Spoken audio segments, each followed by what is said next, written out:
Hello, everyone. I'm Karen from Costa Rica. I'm a mindfulness and meditation trainer. Thank you so much for joining this Facebook Live. I'm very happy you're interested in today's topic, which is unconditional love and loving kindness meditation.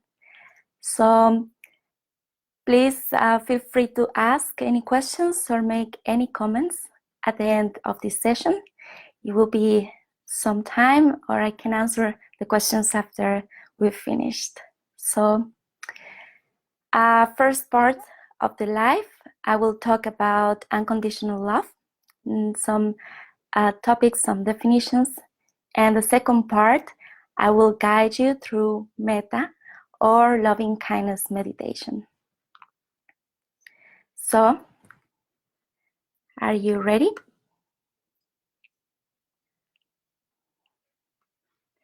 Well, let's get started. I'm going to start by a cute story.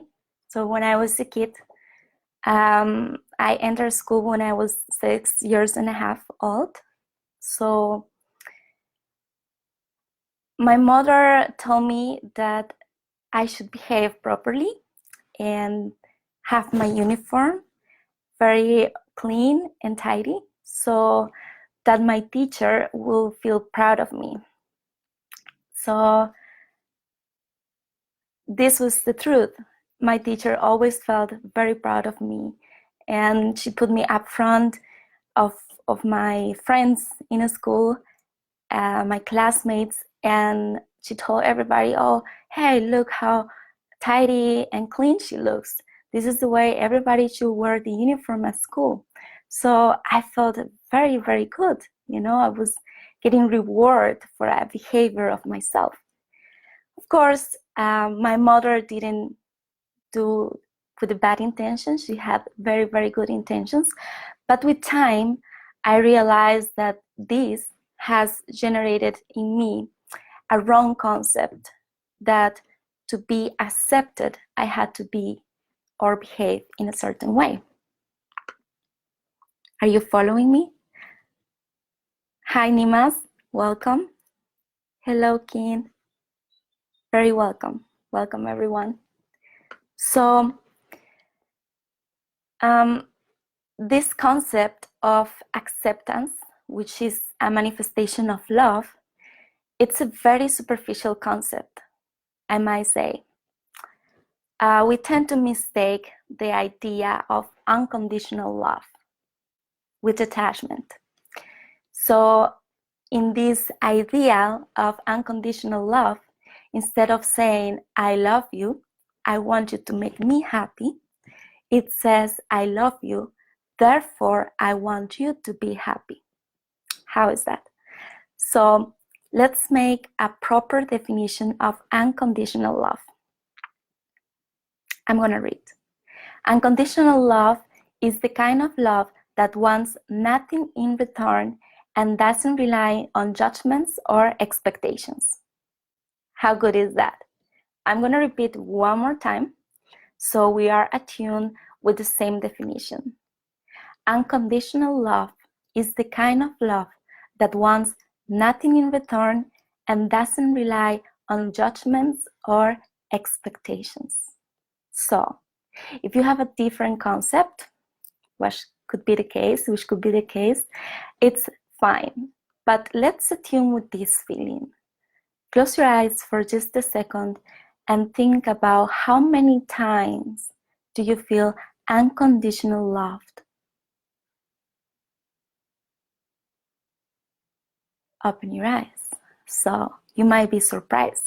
Might be a lot of memories about this feeling, or might be none of them. So how many times, in order to be accepted, we have to behave in a certain way, we have to dress in a certain way, we need to buy things. You know, advertising is telling us all the time, you need to buy this new car, you need to buy this new house, you need to wear this new trend, this clothing, this fashion. And at the end, everybody tells you you need to be a certain person, right? So this creates a version of ourselves that is not ourselves, right? When we pretend to be someone we are not, we start holding on wrong beliefs that what love is about. And here's when we start creating attachment to people, attachment to things, attachment to places, all kind of attachments. Are you following me? Yeah? Okay, thank you so much. Thank you, Katia, Jaime, Chao, Lucila, and Tro. So when we keep trying to find happiness, acceptance, appreciation, and esteem, we try to look outside ourselves. At the same time, we continue breaking one relationship after another one. I'm not just talking about romantic relationships. I know we are all happy for February, the month of love and friendship, but I'm not just talking about a partnership or a relationship with a romantic partner. I'm talking with any kind of relationships. Let's stop and think, how is your relationship with your mom, with your siblings, with your co-workers, with your friends? So make it very hard at some point to believe in unconditional love when we have been raised that in order to be loved, we need to be in a certain way. When we talk about attachment, it's like holding very, very tight to something or to someone, while unconditional love is holding very gentle, nourishing, but allowing things to flow in a natural way. That's right. So when we hold tight to someone, we are afraid to lose. The more we hold tight to others, the more we suffer. We tend to think that if we lose that person, we will feel suffering, right? We will be in a lot of pain. So this is why we hold on people, we hold on things, because we really don't know how to make ourselves happy. I'm talking about the infinite and unconditional happiness as well. So be careful, because holding is not caring, okay? Any kind of relationship that means that we are expecting to fulfill ourselves through another is destined to fall and to fail. When we come with the idea of uniting with someone, let's call about making a partnership, we should come already feeling fulfilled with ourselves. This way, we can enjoy and appreciate this in another person. So, why relationships fail? Because we're not in the same level of understanding, of consciousness about what love is about. If we all make this effort of working on cultivating, on finding that infinite source of unconditional love, then it will be very happy to be around people, right? So the big question, how can we love unconditionally? First of all, I am just going to share 3 concepts. The first one I chose was self-knowledge. When we are born and we start growing up at a very early age, we discover ourselves as individual beings. Although we are interdependent on each other, we have our own identity, our own characteristics that make us different one from another. So self-knowledge allows us to discover who we are and how differentiate ourselves from others. It's also a personal work to discover my strengths and my weaknesses. What I like, what I don't like, what I want, and what I don't want. We learn to say yes. We learn to say no from our true selves. How good is that?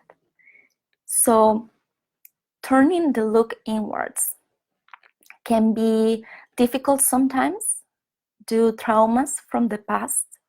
I've been doing this work, I might say, in a conscious way for the past 10 years, and I'm not done. I don't think I will ever be done by discovering who I am for real, right? To uncover the truth which lies within myself.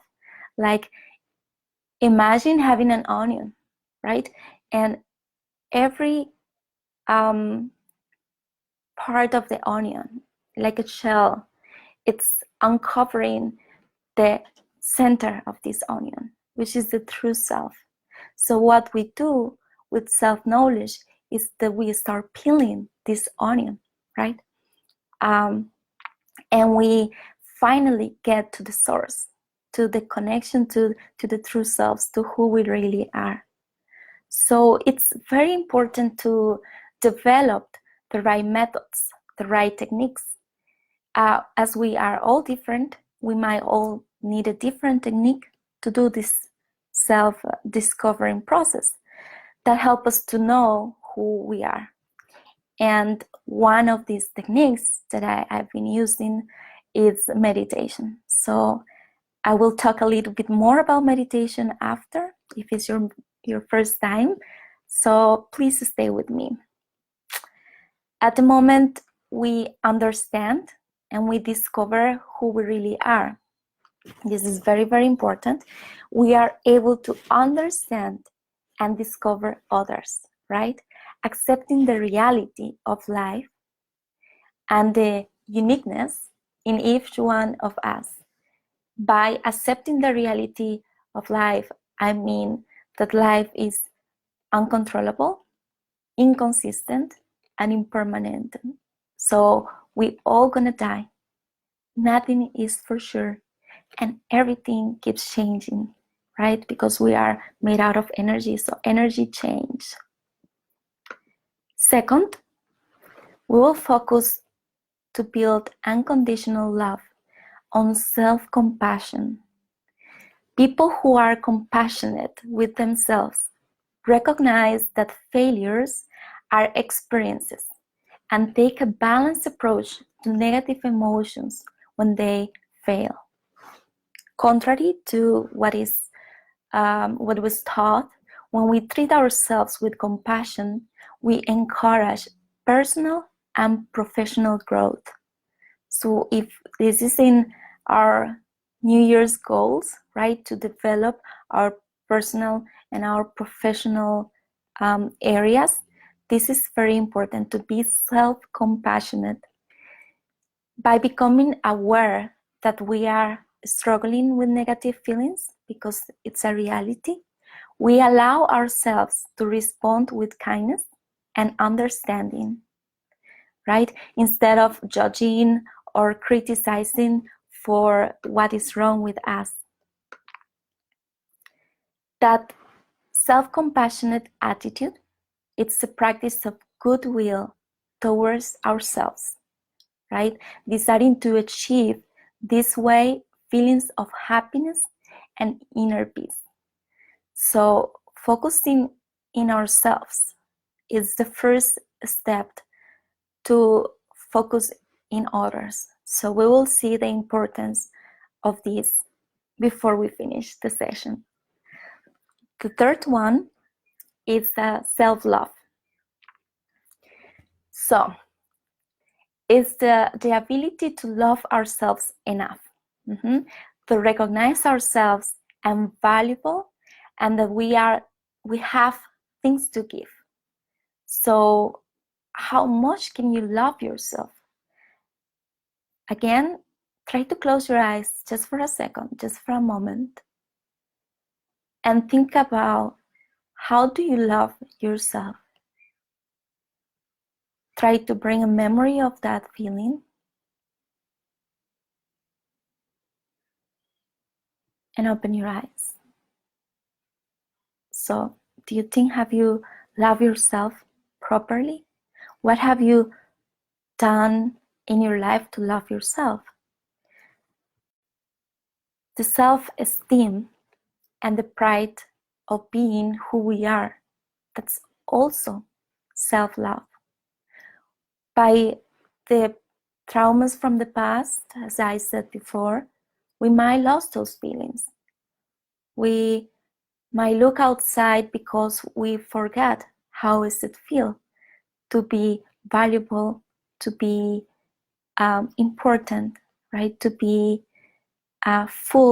fulfilled, present, happy, joyful from the inside out. So this ideal of self-love is the freedom to develop individuality until we become people capable of creating and nurturing healthy and lasting relationships, starting again with the relationship with ourselves. So loving ourselves doesn't mean that we are becoming selfish, right? This is a misconception of loving ourselves. This is not about being selfish, narcissist, egocentric. This is that as I care and be compassionate and I know myself and I love myself, then I understand how is that feeling, right? It's remember, feelings, every state of life, it's created in the mind, right?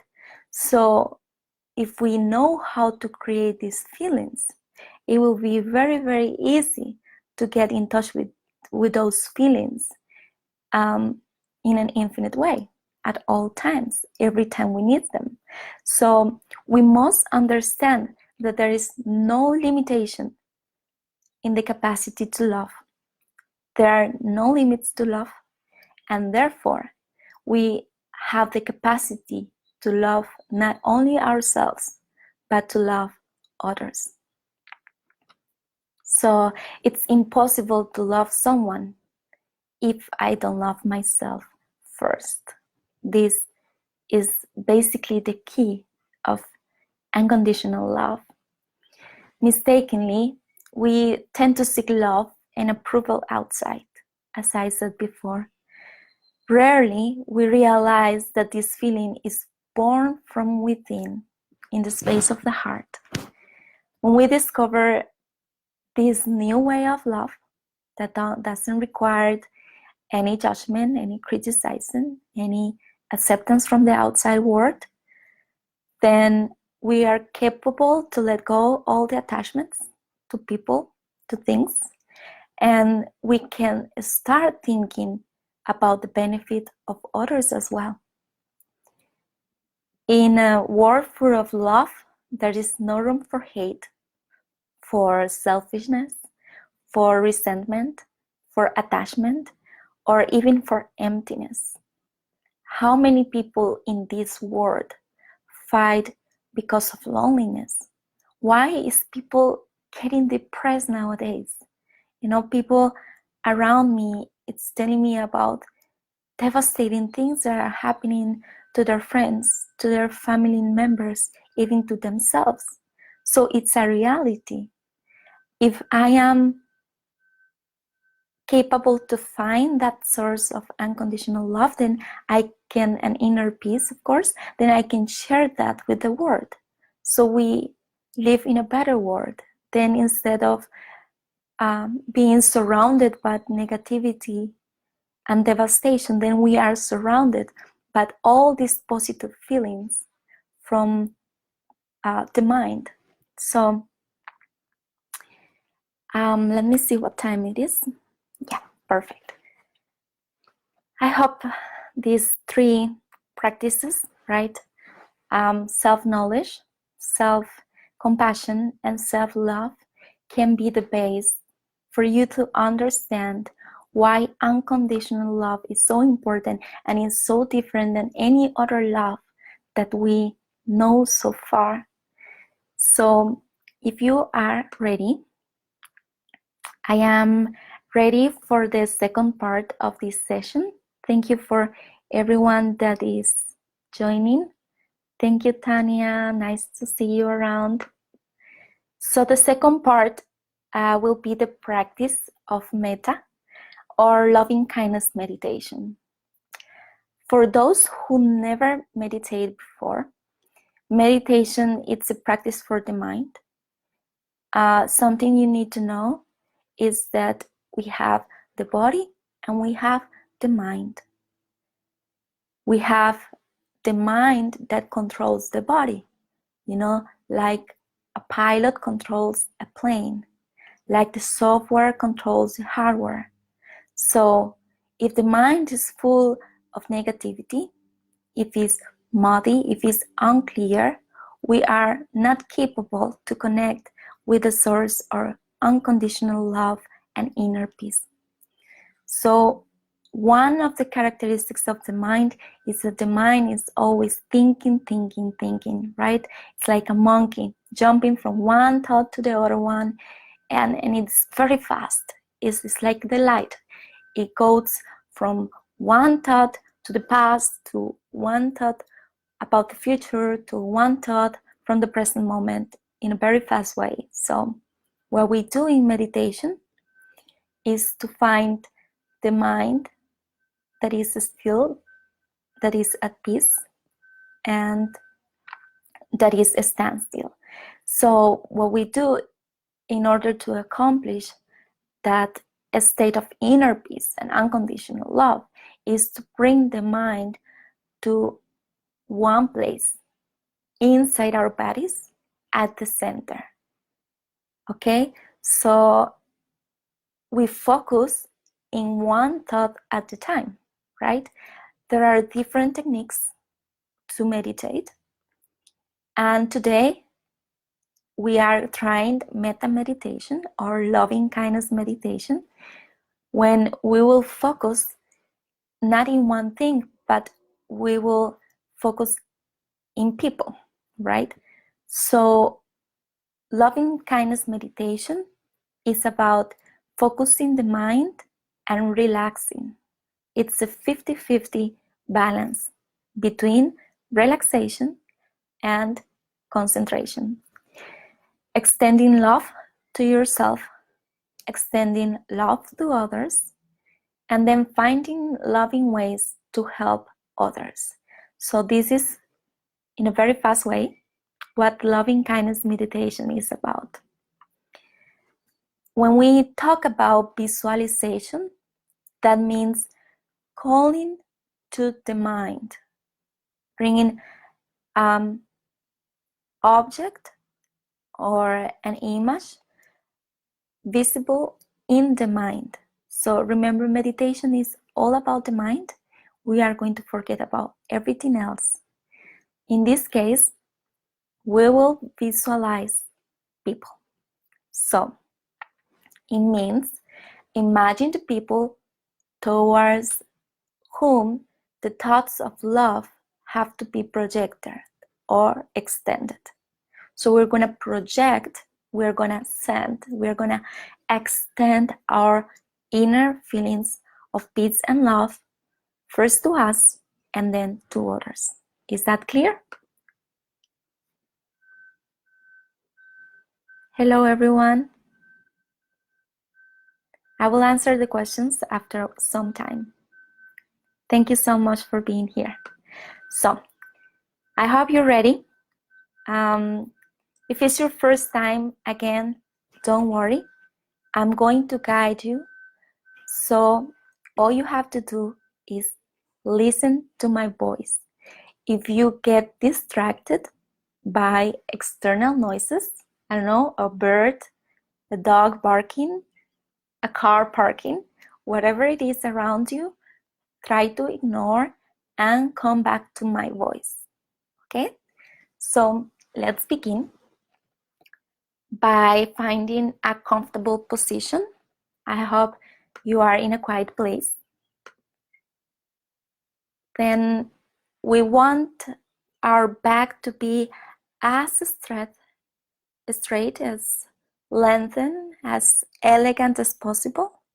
So I want you to place your sit bones either on the floor or on the chair, and then align your hip bones with your shoulders, right? In the same line. Then I want you to keep your head up straight, to leave a space about the size of an apple between your chin and your chest. Look in front of you to one single point.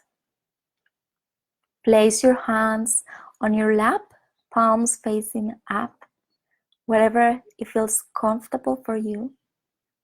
And try to keep this posture during the whole session.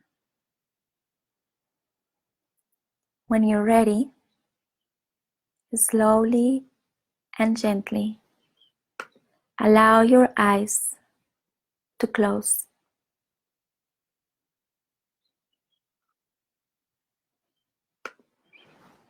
Start noticing your breathing in and out of your body. As you breathe in, try to remember the feeling of joy, happiness, and well-being. As you exhale, try to let go all negative thoughts, emotions, worries.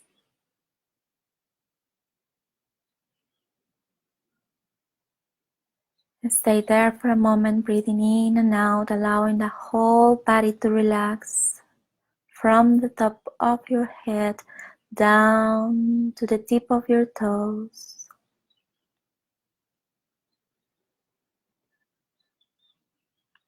Now I want you to focus in the area of the heart, right on the right side of your chest.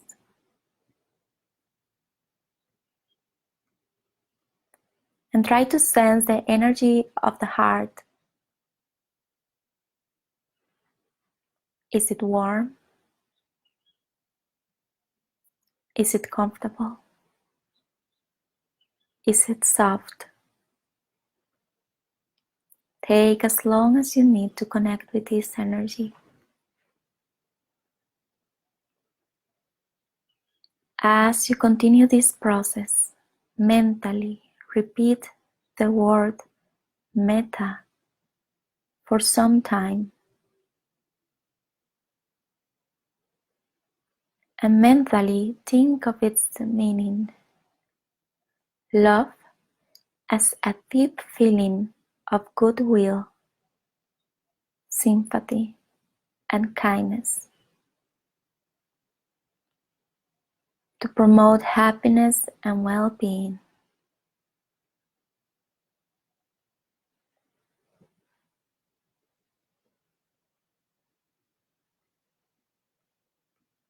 When you are ready, visualize your own face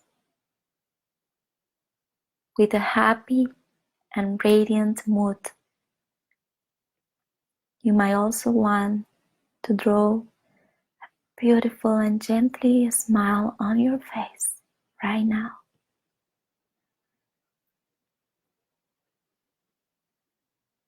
All the time, observe your face like a mirror.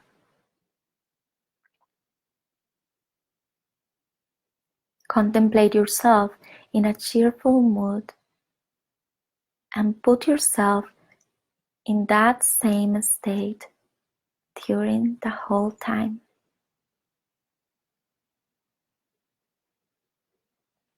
Having visualized yourself in a state of happiness, repeat this thought in your mind.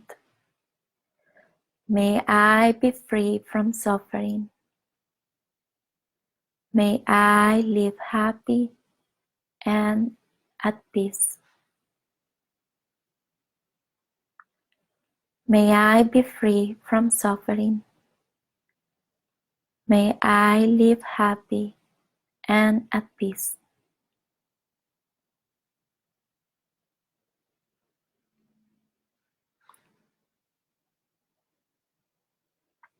As you flow with this thought, you become like a full container whose contents are ready to overflow in all directions.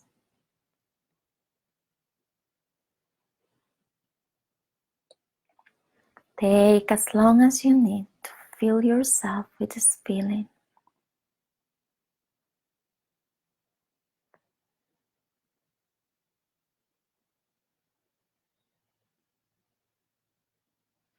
Then visualize your meditation teacher, spiritual guide.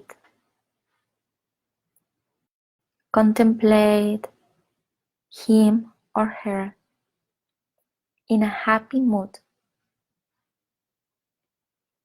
and project this thought that my teacher be free from suffering. May he or she live happy and at peace. That my teacher be free from suffering. May he or she live happy and at peace.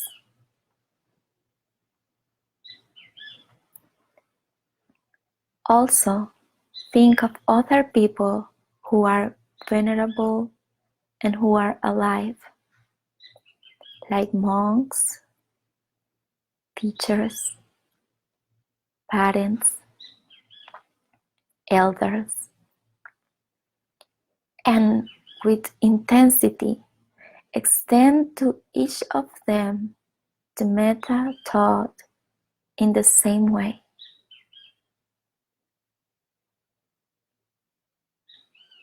Take as long as you need.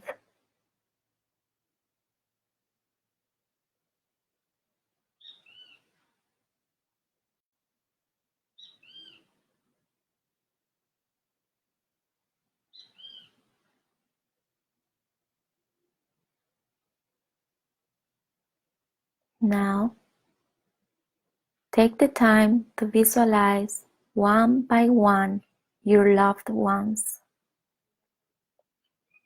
starting with the members of your own family, flooding each one of them with abundant rays of benevolent love. Imagine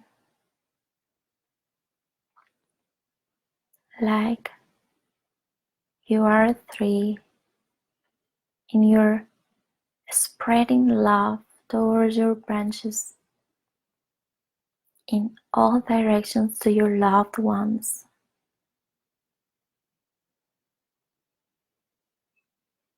Imagine each one of them receiving this love. Again, keeping yourself in a relaxing mode.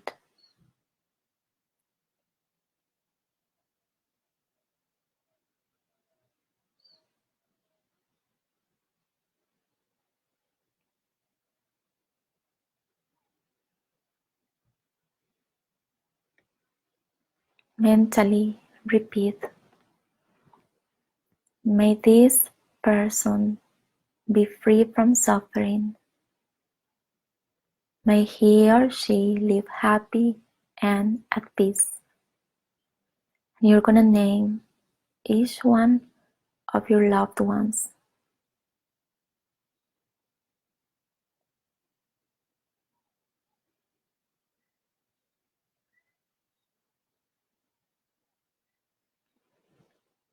When you are ready, you should visualize neutral people, people who don't like or dislike you, as neighbors, colleagues at work, acquaintances.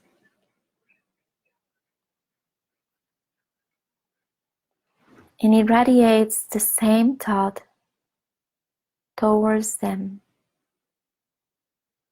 that this person be free from suffering, that he or she live happy and at peace.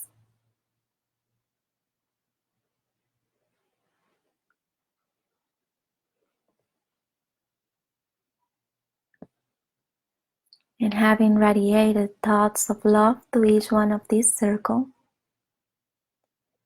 you must now visualize people with whom you may have misunderstood or dislike you.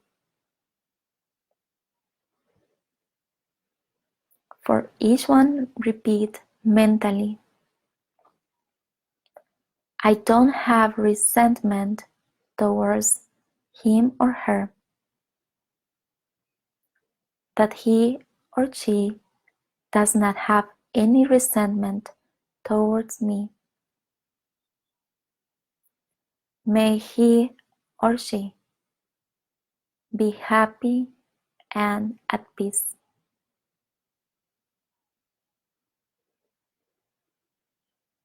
Very powerful thought.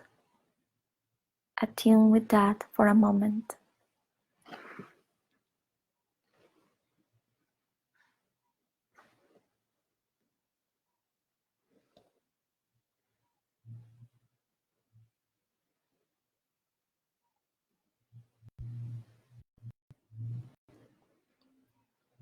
In this way, while visualizing all these people, the barrier is broken, caused by likes and dislikes, attachments and hatred.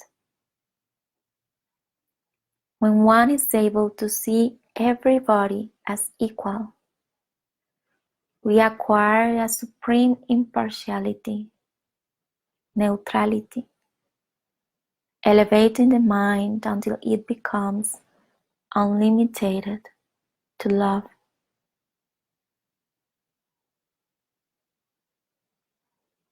And now you can expand Metta in all directions as a final step to all sentient beings, and most as you wish, to all the animals, to all the trees, to all the rivers, covering everything with abundant thoughts of universal love.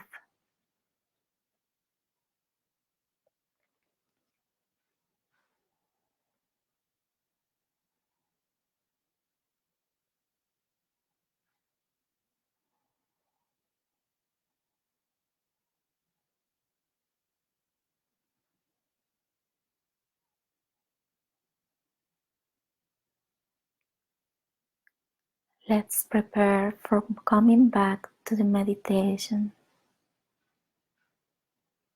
Bring your attention to your breathing.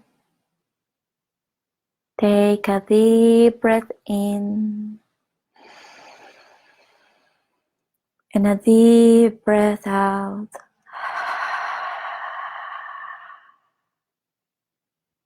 Notice your body.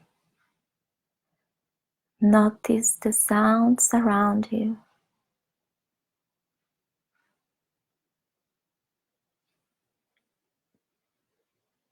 When you're ready, little by little, allow your eyes to open.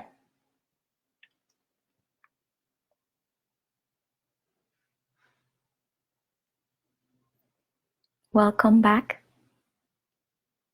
How do you feel? How was your meditation experience? Please share your comments before you leave the session. And as a final statement, what is unconditional love? Unconditional love is the love that is born from the heart, the one that motivates us to give in an infinite way, and then begins with our own love. The ability to value ourselves compassionately, accepting us as we are. From the personal work of knowing ourselves, we manage to experience the satisfaction of focusing not only as an individual, but also as a collective. We must learn to cultivate self-love first, knowing that our happiness is not attached to others. Unconditional love is possible and is within ourselves in an infinite way. The more you practice loving kindness meditation, the more you become aligned with yourself and your life purpose. May all beings be happy. May all beings be at peace. See you next time. Thank you for joining.